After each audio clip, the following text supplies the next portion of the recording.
Hey you guys, Superstar0717. I have a filmed match report. I'm going to go and upload that tomorrow.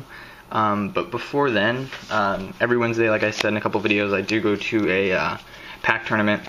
And so I decided to update the deck a little bit. My locals and most of my friends usually have a kind of like a 1 week lapse between every Pro Tour and their time that they need to get all the cards to basically net deck. So I expect tomorrow and Friday they're going to have a bunch of sweeper spells like Slag Storms and things like that. And so I decided to change the deck to be a little bit more resilient to that. Also, just basic control decks, things like that. Ratchet bombs. With the other deck, after testing it online, I finally started doing some cockatrice games.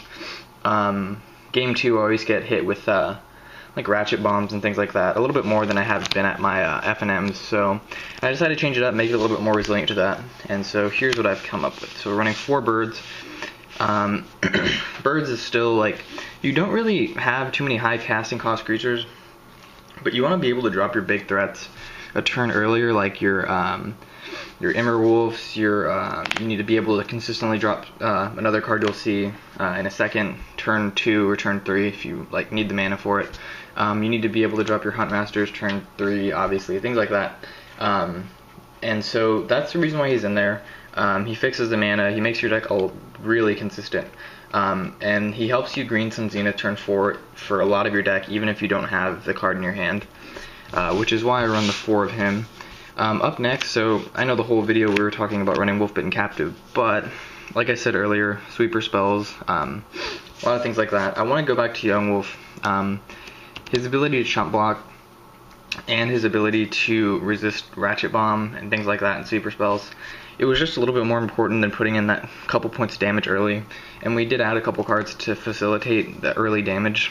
So I'm going back to Youngwolf, 3 of him.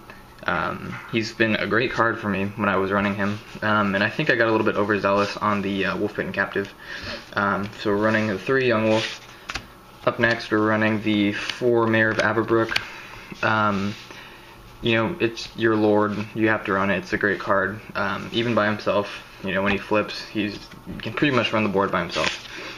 So the next card, this is another reason why you run the birds, is because you want to be able to always hit that turn 2 double green. Strangleroot Geist is just ridiculous. Green Sun Zenithing him out of the deck is good. And just, I mean, any combination of ways to get him out is just amazing. The haste puts it over the top. Even if it was just a 2-1 Undying, I probably would have still ran it. But the Undying and the haste, it's such a good combo. No one wants to block him early because they won't be able to deal with him as a 3-2. And so he usually gets in there for 2 or 4 damage, maybe even 6. And I mean, it is just fantastic. I'm looking for the full art versions of him, so if you have any of those, I need 4 of them. I need at least 3, but I'd like 4. So if you have any of those, let me know. I don't know exactly how much they're worth. I think eBay has them at $3 or $4 each. Something like that. So let me know if you guys have any full art ones. I can buy PayPal, things like that, but I do need those. Running up next, the 4 Immerwolves. Sorry, this one's up there. Anyways, 4 Immerwolves. This card wins you a lot of games too with his Intimidate. And just all the lord effects you have really make your creatures like these huge bombs. I mean, yes, a lot of creatures that you have, i.e. Strangleroot Geist and birds, really don't get any effect from him. But if you can drop him turn 2 followed by Huntmaster turn 3, that is like just such a strong play that your opponent really gets a lot of pressure put on him. So we're running 3 Daybreak Ranger. Been liking him at 3, played a lot of spirits yesterday at Monday Night Magic, and was able to just consistently just tap, destroy spirit, tap, destroy spirit. When they got their Drog Skull Captains out and their, what is it, their Phantasmal Images, then it became kind of a problem, but you know, you do run Corrosive Gale on the sideboard for situations like that. So up next, the 2 Phyrexian Metamorphs, MVP of last night. Played a lot of decks using Wormcoil Engine, that new Reanimator deck. There was 2 people playing that. There was like 18 people there. And so just being able to copy a Wormcoil and then trade with it and basically eliminate the threat is just amazing. So 4 Huntmasters still. Shit, I don't know why I keep doing that. 4 Huntmasters still. It's just retardedly good. I don't know what else to say about it. being able to drop at turn 3 is just the most ridiculous thing ever.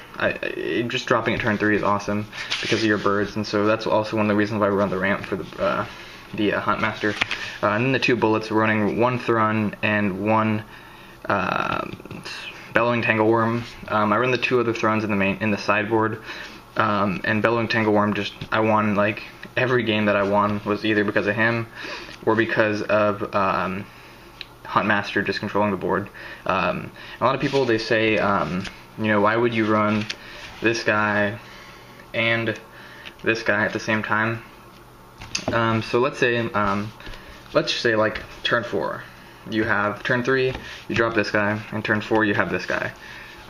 So he automatically will bring out a wolf token. Okay, so you now have a 2/2, a 3/3, and a 3/3. Okay, now that's pretty good by itself, and you gain 2 life. If you had a Mayor turn 2, you'll have a 2/2, a 4/4, and a 2/2, or excuse me, 3/3. Now, let's say your opponent top decks a land, or your opponent passes a turn without casting anything. You nuke one of their creatures. You have now a 5/5, still a 3/3. You nuke one of their creatures, and you'll deal 2 life to them, and he has trample. So let's just say you cast 2 spells on your turn. Or wait, I guess never mind. But a lot of people say this is a bad synergy, which I guess you could say it's a bad synergy, but in no way is a 2/2 intimidate, a 5/5 trampler, and a 3/3 body a bad thing. Because usually you're backing it up with other support, such as cards like this, Daybreak Rangers. I just don't see how this is a bad play.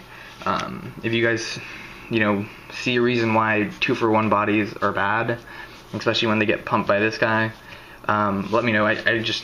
Some people just say that's a horrible synergy. I honestly thought it was at first, but after playing it, it's almost retarded how good these 2 are together, even with that negative synergy. And so up next, one of the biggest problems I've always had with this deck was running out of steam, getting a board wipe, and then not having anything in your hand. Just because you can cast a lot of your creatures pretty fast, and like really fast actually. So I tried this out. I casted it 4 times in about 6 matches. And so it was Lead the Stampede. So I casted it 4 times. The first time I cast it, well, I guess, okay, so I casted it 4 times. 1 time I got 4 cards. 2 times I got 2 cards, and then 1 time I got 3 cards. I never missed with it, and it was never dead. Even if you're just casting it just to refill your hand, pre-board wipe, like if you feel like your opponent's going to get board wipe you, whatever, it was just awesome. I mean, especially when you have your land set up, the last thing you want to do is draw land. So when you look at the top cards of your deck, even if they're all 5 lands, like let's say you have like 4 mana, 5 mana, and like a birds, you can already cast everything in your deck, even through Green Sun Zenith. You don't need that extra land. So being able to filter that land to the bottom of your library and draw into like creatures, like more Huntmasters and more things like that, it is just awesome. So I definitely recommend giving this a try. I'm running excuse me, I'm running 29 creatures in this build, and so this card is just, I mean, he is just live like crazy. Even if you're just dropping him turn 3, maybe you got mana flooded, I mean, even then it's awesome because you're not going to be able to draw any more mana. Or, I mean, okay, time out. You're going to, filter out the top of your deck, put that mana to the bottom, and then draw cards that are creatures that you can cast, and so it's just awesome. So 3 Lead the Stampede. I definitely recommend you guys to try that out. And last but not least, the 4 Green Sun Zenith. Being able to search out everything from your deck is awesome. You can literally answer every situation. If your opponent doesn't have a creature, tap 2 or tap 3, and then bring out your Strangleroot Geist, hit them for 2, and just start putting on some real nice pressure on them. Because usually they'll bring out a creature and they don't want to block them right away. It might be like a utility creature, like their birds or something like that, and they're not going to want to block them. So you can just keep getting in there, keep pushing damage, things like that. Maybe it's a Delver, they don't want it to, obviously they don't want it to block. So you can get in there pretty nicely. And so the 4 is just really crucial. Onto the land, I'm still running the 9 forests, the 4 mountains, the 4 Rootbound Crags, the 4 Copperline Gorge, and the 3 Kessig Wolf Runs. Kessig Wolf Run was awesome, like all day long. I was able to give trample and some pluses to like a Strangleroot Geist. Just awesome. I mean, my opponent, I mean, like, you know, I don't even know what to say. Just literally, they would have to, you know, either put in blocks and get trampled over, or not put in blocks and still take the damage. I got Beast Within with this land twice, which wasn't bad at all because I got the 3/3 Beast token, which helped a lot, you know, attacking with Bellowing Tanglewurm. And this land just put in pressure just a lot. They just really couldn't deal with it, and it really is just the all-star right now, this deck, being able to trample over stuff, even if you're not giving the pluses. So that is the deck right now.